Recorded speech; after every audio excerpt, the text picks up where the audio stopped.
സംബന്ധിച്ച് ഞാൻ മേയറായിരിക്കും 21 കൗൺസിലർ സ്ഥാനങ്ങൾ കോൺഗ്രസ് ഉണ്ടായിരുന്നു. അടുത്ത ഇലക്ഷനിൽ അത് 10 ആയി. അപ്പോൾ ആ നിലയിൽ എങ്ങനെയാണ് ഒരു മേയറെ സൃഷ്ടിക്കുക എന്നുള്ളത് ചിന്തിക്കേണ്ട ഒരു കാര്യമാണ്. ഇപ്പോൾ ശബരിനാഥനെ പോലുള്ള ഒരാളെ ഒതുക്കുന്നതിന്റെ ഭാഗമായിട്ടാണ് കവടിയാറിൽ മത്സരിപ്പിക്കുന്നതെന്നാണ് പൊതു സംസാരം എന്ന് പറയുന്നത്. വലിയ കുതിച്ചുചാട്ടം ഉണ്ടാക്കാൻ കഴിയുന്ന ഒരു പാനലല്ല അവതരിപ്പിച്ചിരിക്കുന്നത്. ഇപ്പോൾ തന്നെ പല സ്ഥലങ്ങളിലെ തർക്കങ്ങൾ അത് വഴിയേ അറിഞ്ഞോളൂ. ഇവിടെ CPM പ്രതിനിധി പറഞ്ഞു, അദ്ദേഹം പറഞ്ഞു ശബരിനാഥ് ഞങ്ങൾ കൊച്ചാക്കാൻ വേണ്ടിയാണ് കോർപ്പറേഷനിലേക്ക് മത്സരിപ്പിക്കുന്നതെന്നൊക്കെ പറഞ്ഞു. അത് പാർട്ടിയുടെ തീരുമാനമാണ്. അങ്ങനെ കൊച്ചാക്കാനാണെങ്കിൽ സമ്പത്തിനെ പോലെ മുതിർന്ന MP ആയിരുന്ന ഒരാളെ ഒരു മന്ത്രിയുടെ പ്രൈവറ്റ് സെക്രട്ടറി ഇരുത്തണമായിരുന്നോ? അദ്ദേഹത്തെ കൊച്ചാക്കിയാണോ വലുതാക്കിയതാണോ? പ്രശാന്തിന്റെ ഞാൻ കഴിഞ്ഞ ദിവസം ഞങ്ങളൊരു ചർച്ചയെ പറഞ്ഞു, അദ്ദേഹത്തിന്റെ മണ്ഡലത്തിലെ ഒരു കുളത്തിന്റെ ചിത്രമാണ്.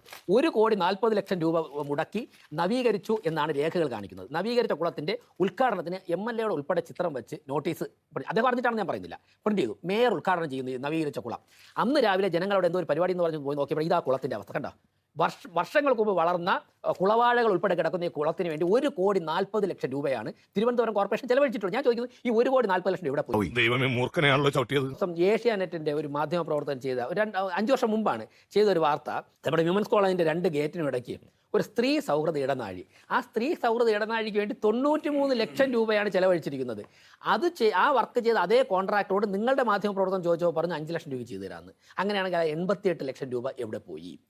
ഇത്രയും വലിയ ഗതികെട്ടവൻ ഈ ലോകത്ത് വേറെ ആരെങ്കിലും ഉണ്ടാവും എൻ്റെ കർത്താവേ?